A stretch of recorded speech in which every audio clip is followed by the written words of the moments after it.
When my boys were really little, they discovered that if they spoke through a little air conditioning vent, that someone on the other end of the house could hear them through that vent. And so sometimes when I was getting ready in the morning, I would hear tiny little voices, "Hey, Mommy, can you hear me?" And then I would respond back, "I hear you."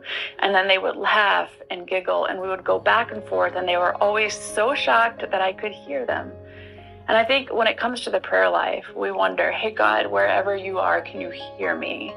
And we especially wonder this in times where we are praying and praying and praying for something, and we aren't getting the outcome that we hope for.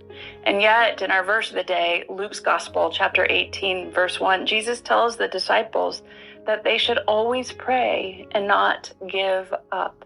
And there are countless examples in Scripture of the God who does hear us.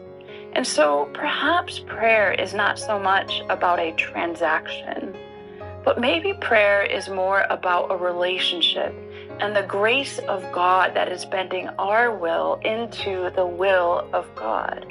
You see, in Scripture, we discover that God is a relational God, that God does hear us. And so maybe it's not so much about transactional or formality or the outcome, but it's more about the formation that happens within our heart and mind. So that when a particular outcome does happen, even if it's not the one that we originally hoped for, we are able to say, "It is well with my soul," because the grace of God was present with us as we poured out our hearts to Him.